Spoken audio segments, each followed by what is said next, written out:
Hi Year 11, here is another video for you to make notes on, focusing on paper 1 for your English language. So this time we're focusing on this extract. It's been taken from a novel called Rebecca by a writer called Daphne du Maurier. And she writes very gothic novels. Often they have an element of mystery. And here we've got the narrator describing a dream of returning to a home she once lived in. And you will see this idea that it's a very dark and evil and kind of sinister, mysterious place. So we'll go through the notes and I will pause at different points for you to have time to write things down. And obviously if you need more time, you can pause the video at any point too. So it's not very long actually. Let's read through it first and get a feel for the whole piece. No smoke came from the chimney and the little lattice windows gaped forlorn. Then, like all dreamers, I was possessed of a sudden with supernatural powers and passed like a spirit through the barrier before me. So this is her kind of like entering into her dream, feeling like she's got supernatural powers, and is able to sort of enter into the building. The drive wound away in front of me, twisting and turning as it had always done. But as I advanced, I was aware that a change had come upon it. It was narrow and unkempt, not the drive that we had known. So already this place, although it's a home that she once lived in, we've got the idea that this is not familiar to her. It's changed, it's not what she'd known. At first I was puzzled and did not understand, and it was only when I bent my head to avoid the low swinging branch of a tree that I realized what had happened. Nature had come into her own again, and little by little, in her stealthy, insidious way, had encroached upon the drive with long, tenacious fingers. The woods, always a menace, even in the past, had triumphed in the end. They crowded, dark and uncontrolled, to the borders of the drive.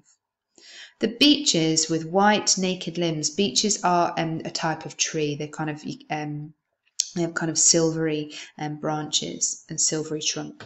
The beeches with white naked limbs linked close to one another, their branches intermingled in a strange embrace, making a vault above my head like the archway of a church. And there were other trees as well, trees that I did not recognize, squat oaks and tortured elms that straggled cheek by jowl with the beeches, and had thrust themselves out of the quiet earth along with monster shrubs and plants, none of which I remembered. The drive was a ribbon now, a thread of its former self, with gravel surface gone and choked with grass and moss. The trees had thrown out low branches, making an impediment to progress. The gnarled roots looked like skeleton claws. Scattered here and again amongst this jungle growth, I would recognize shrubs that had been landmarks in our time, things of culture and grace, hydrangeas whose blue heads had been famous. No hand had checked their progress, and they had gone native now, rearing to monster height with a bloom black and ugly as the nameless parasites that grew beside them. Okay, as you can probably see, this is really dense with description, and I don't know if I said at the beginning, we're going to focus on question 2, language. There's so much you can say about language here, but there's also some complicated bits that we've got to understand as well. So remember, all the way through, we're making inferences about what we can work out as the reader. What does it make us think? But then we also need to sort of drill down and zoom into the detail in terms of focusing on individual words. We want to use our subject terminology to analyze the effect of techniques as well. So not just pick out techniques, but say what is effective about them.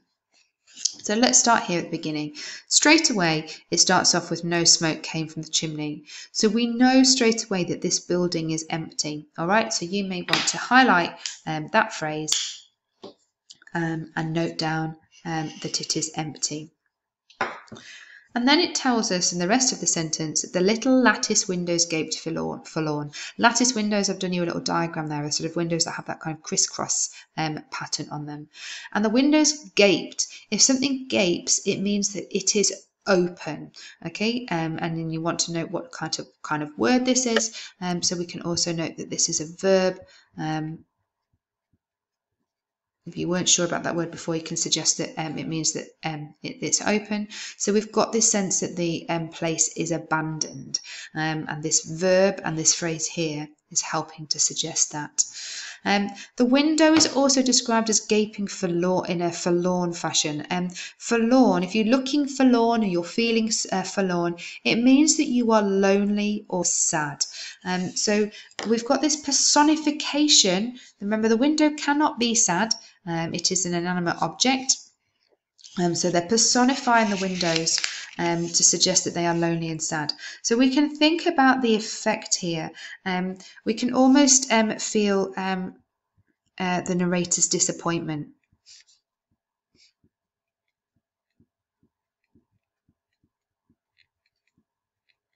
At the fact that this building has become abandoned. It almost, to a certain extent, it creates sympathy in the reader as well. So we almost feel sorry for this kind of little window because it's all lonely and sad and on its own and being neglected in some way. So we might want to say that it kind of implies this sense of neglect. Then, like all dreamers, I was possessed by all of a sudden with supernatural powers, and passed like a spirit through the barrier before me. The drive wound away in front of me, twisting and turning it as it had always done. But as I advanced, I was aware that a change had come upon it. So we're focusing on the driveway here. She's not in the building yet. She's literally walking up the drive to her house. So we've got this phrase here to describe the drive, which is really interesting as well. It was narrow and unkempt, not the drive that we had known. So unkempt means that it's not been well looked after. Again, it's reinforcing this idea that it's been neglected. Again, if we're thinking about using our subject terminology, we'll want to write about that in terms of it being an adjective. However, it also seems to have shrunk because she's describing it as narrow. Okay. So this is also telling us that and reinforcing this idea that it's a memory. And not only has the place changed, but maybe she has changed too. And you might be thinking, well, if it's describing the drive as narrow, how does that even give us the idea that she has changed? Well, it's got smaller, which suggests that she has got bigger. So again, the fact that it's changed and it feels smaller emphasises the amount of time it is since she's returned to this place. So there's a sort of sense of distance between her and this place, and a sense that maybe she has changed as well. So let's move on. At first I was puzzled and did not understand, and it was only when I bent my head to avoid the low swinging branch of a tree that I realised what had happened. So again, it's almost like she's too big for this place. It's almost like slightly Alice in Wonderland-esque, that she's either massive or the place has shrunk, and she's sort of knocking her head on a tree. Nature had come into her own again. So straight away she should be thinking, we've got this personification of nature, this idea of Mother Nature essentially. And it's nature that has taken over. It's not humans, it's nature. So we've got this sense of kind of nature getting its own back. It's come into her own again. Nature is being presented as powerful, and almost this sense that it's sort of winning back the land in some way.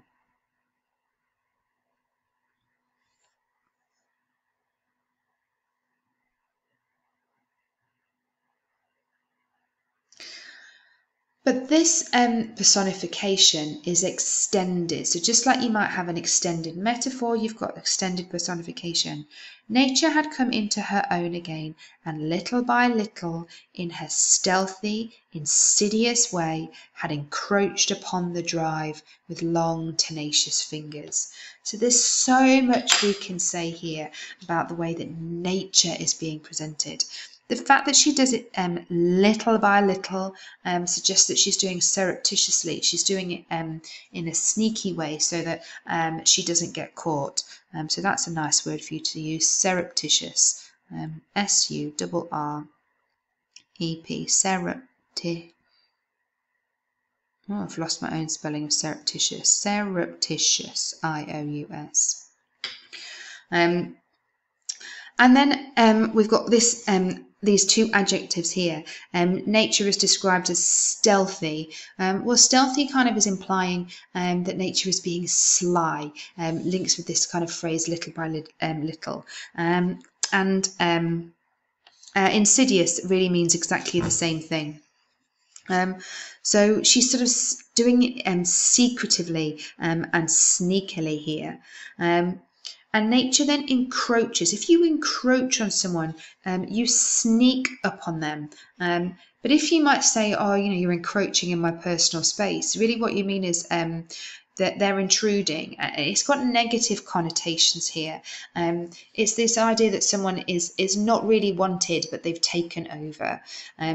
So the suggestion here is that nature, whilst being powerful, is actually not wanted. Nature is not good here.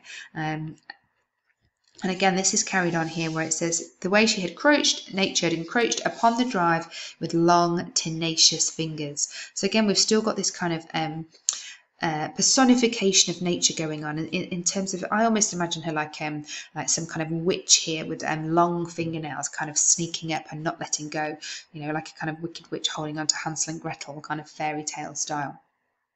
So you want to be noting here that, again, this continued personification, and tenacious means determined. So nature is determined here, and the fact that she's kind of got her fingers in everything suggests that she's got a firm grip and she's unwilling to let go. So you can also add on that idea that, you know, she's almost like the kind of evil, wicked witch, kind of holding on with her fingers, like grabbing at things that don't belong to her.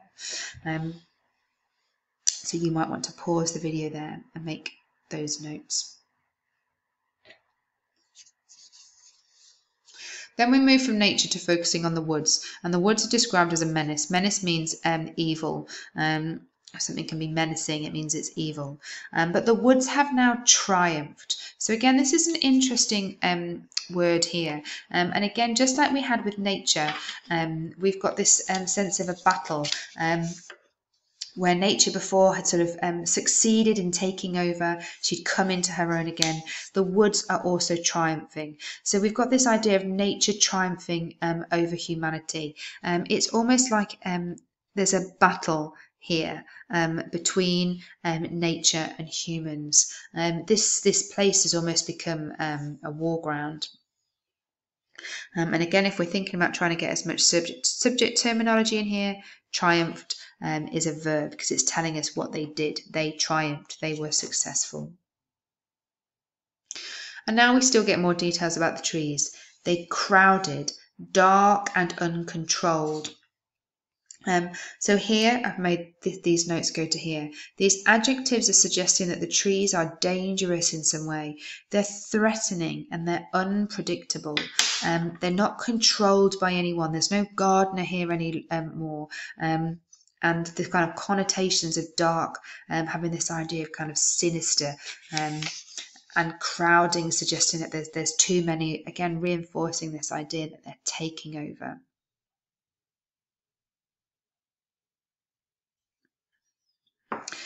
And this then contrasts with the use of colour here. So this idea of the woods as a whole being dark, we then focus in on these beech trees that I said have these kind of white trunks and branches. It's kind of like a silvery bark. So the beeches with white naked limbs linked close to one another. We've still got this idea of them kind of crowding in, and we've got the personification coming back in again. The branches are being described as limbs, so it's as if they are people. But for me, this makes me think, especially describing them as sort of white and naked, gives them a very ghostly kind of feel. And we might also want to note here about this use of colour imagery, this contrast, stark contrast between white and dark, creating a stark, that means strong, like a stark contrast. And again, the effect then on the reader is this is very unnerving. A woodland or a forest that is being presented as dark and dangerous and unpredictable, which is actually full of trees that seem like ghosts.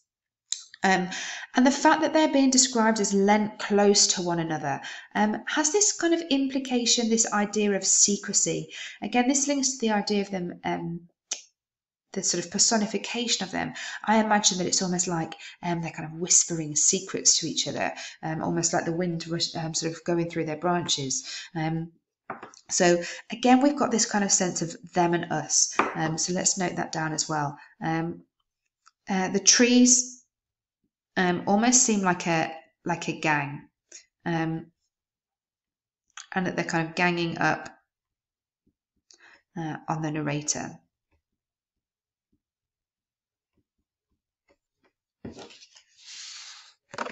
So what's interesting here is that although this is a place that she once lived, she is the one who feels out of place.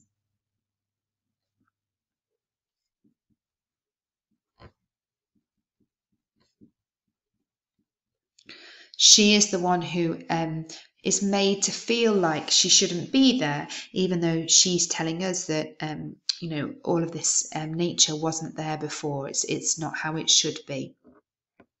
So again, if you need to pause the video to catch up on any of that, then by all means do.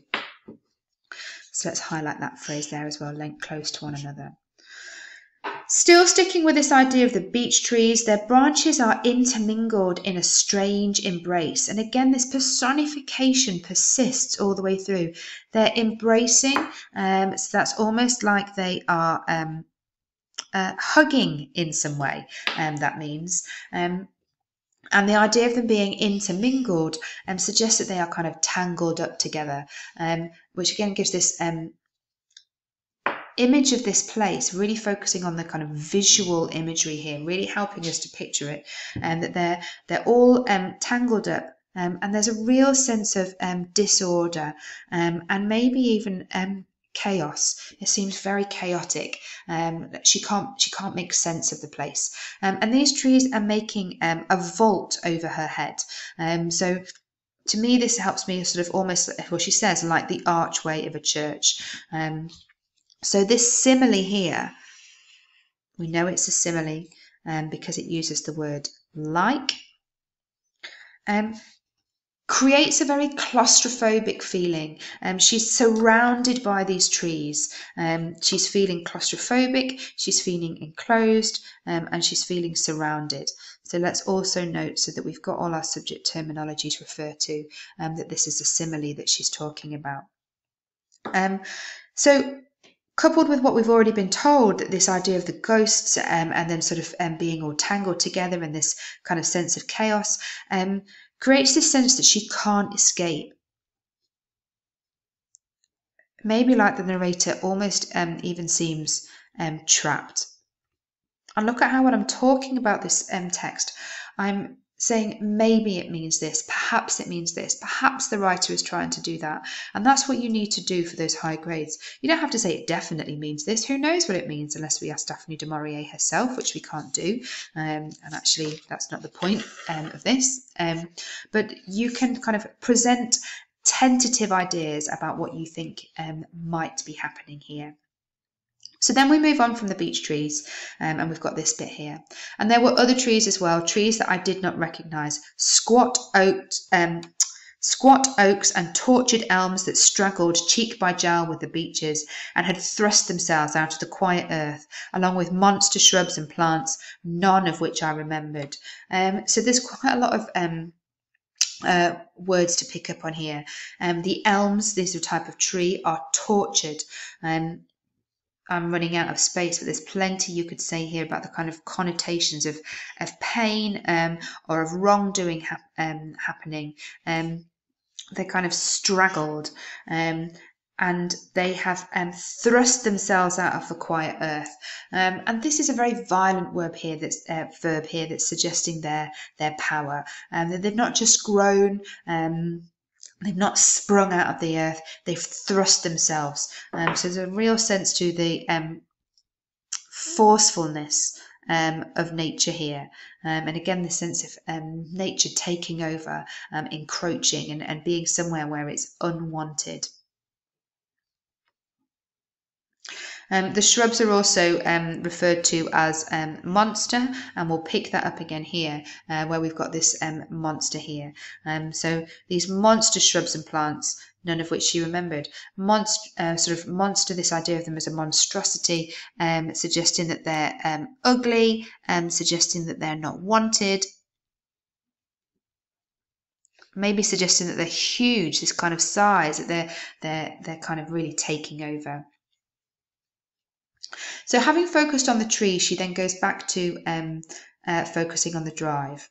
The drive was a ribbon now.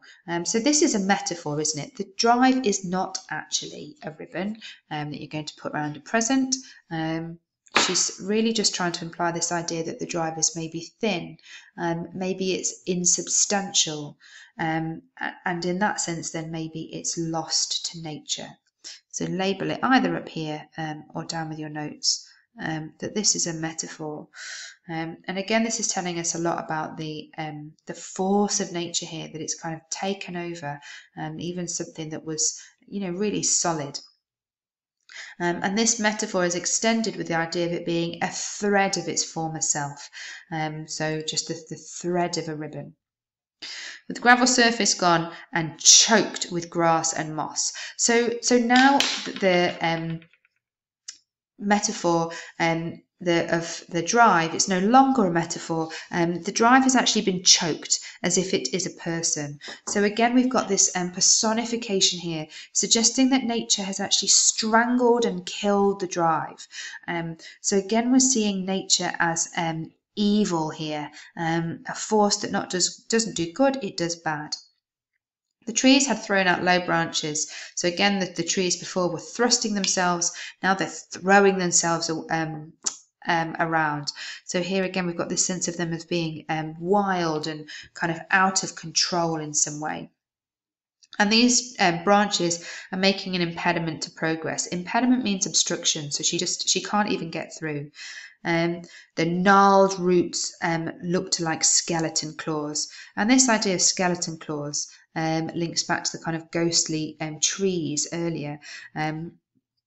These images, constant images of things that suggest danger or evoke fear in us.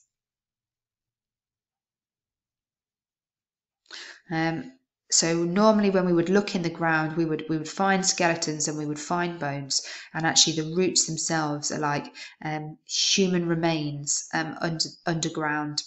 And the roots also are kind of gnarled. They're killing off the original plants. They're taking over. I was just reading the wrong notes there. So if something's gnarled, it suggests that they're twisted and ugly. Again, a little bit like the way that the shrubs are being described as monstrous. So this note here, twisted and ugly, describes the roots as gnarled. Scattered here and again amongst the jungle growth, I would recognise shrubs that had been landmarks in our time, things of culture and grace, hydrangeas whose blue heads had been famous. So we've got a real contrast in the language that is used to describe nature in the past. Here, the garden was a sign of culture. It was a sign of their wealth and their intellect, and it was something that was graceful. But it says no hand had checked their progress, so the kind of lack of a gardener, and they had gone native now, rearing to monster height without a bloom, black and ugly as the nameless parasites that grew beside them. So she says that there are certain shrubs that she kind of recognizes, but even the things that were familiar are now black, they're now ugly, and they're now monstrous. And then the other plants that she doesn't recognize, she describes off as parasites. And you should know from science that parasites are things that kind of kill off. If something sort of parasitic, it preys on and then kills off what it sort of originally attached itself to. So these plants are killing off the new plants that she doesn't recognise, are killing off anything that she knew before. So you can note that down here. I'm not going to focus on this, but there's lots of things that you can say about the connotations of all these words here that I have not done. If you haven't got room on your sheet, you can go on to the other side. You can put like a little star, for example, and a number 1, and then you can write about that one, and then you might put star 2 and write about that one, and so on and so on. And you can do all that on the back of your sheet as well. It may be that you've got plenty of other ideas as well, or bits that you want to pull out in terms of thinking about the language, and particularly if you want to make connections between different words and phrases and techniques that you can see within this paragraph, the better. Because if you can sort of write about the extract as a whole, but then still focus in on individual language techniques as well, that's even better. All right, hope you've got all that down. Obviously you can rewatch it, you can pause at any point if you need to go back over anything. Thanks for watching.